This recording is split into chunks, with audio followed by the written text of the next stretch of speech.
So then I had this vision one time, and I kind of portrayed it in this image of what the world was like. And I thought, well, it's not a pyramid. It's not a single hierarchy of authority. That's not what it is. It's an array of hierarchies of authority. So you imagine this sort of infinite plane.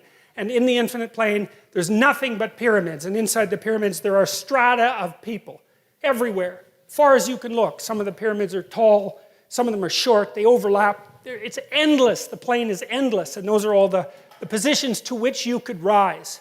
And everybody's inside the pyramid, sort of crammed up, trying to move towards the top. And then there's the possibility of sailing across over top of all of them and seeing how the structure itself works. And that's the eye that floats above the pyramid and that sees the structure itself. And the highest order of being is not to be at the top of the pyramid. It's to use the discipline that you attain by striving towards the top of the pyramid to release yourself from the pyramid and move one step up. And I think that's one of the things that's instantiated in the idea of for example, of the Holy Ghost. And I think that's akin to that. That's Sisyphus. And Nietzsche said of Sisyphus, if I remember correctly, that one has to imagine him happy. Well, if there's a rock at the bottom of the hill, then you might as well push it up the hill. And if it rolls back down, well, then you've got something else to do, don't you? You can push the damn rock back up the hill. And there's no shortage of rocks to push up the hill, and that's what we're built for anyways. And so let's go out and push some damn boulders up the hill, and then maybe we could have enough self-confidence and enough respect for ourselves that we wouldn't have to turn to hatred and revenge and try to take everything down, because I think that's the alternative. So he's not weak. That's one thing you can say about him.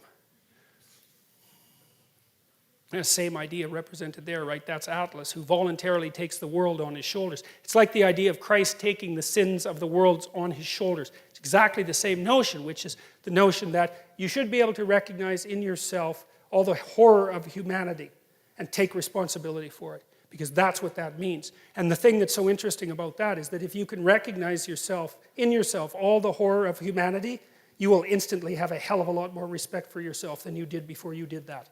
Because there's some real utility in knowing that you're a monster. Now, and just because you're a monster doesn't mean you have to be a monster, but it's really useful to know that you are one. So, one of the things that Jung knew, and this is something that I find so amazing about his writings, and I think something that really distinguishes him, for example, from Joseph Campbell, who talked about following your bliss, is like Jung said very clearly that the first step to enlightenment is the encounter with the shadow. And what he meant by that was, everything horrible that human beings have done was done by human beings, and you're one of them. And so if you don't understand that, and to understand that really means to know how it was that you could have done it, and that's a shattering thing, to try to imagine that, to try to imagine yourself as someone who's engaged in medieval torture, to see how you could in fact do that. You're never the same after you learn that.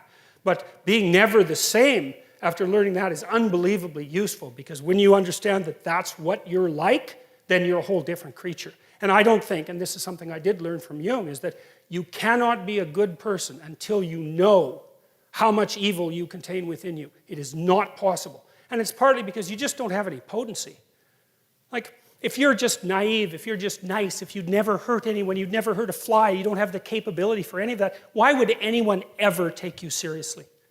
You're a domestic animal at best, and a rather contemptible one at that. And it's a very strange thing, because you wouldn't think that the revelation of the capacity for evil is a precondition for the realization of good.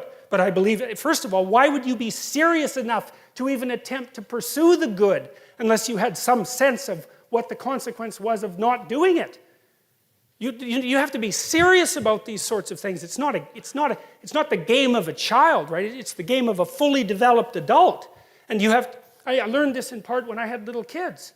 I wrote a chapter from my new book called Never Let Your Children Do Anything That Makes You Dislike Them. And why was that? And I wrote that after I knew I was a monster. And I thought, I'm going to make sure I like my kids. I'm going to make sure they behave around me so that I like them. Because I'm way bigger than them. And I'm way more cruel than they are. And I've got tricks up my sleeve that they cannot even possibly imagine. And if they irritate me, I will absolutely take it out on them. And if you don't think that you're the sort of person that would do that, then you are the sort of person who is doing it.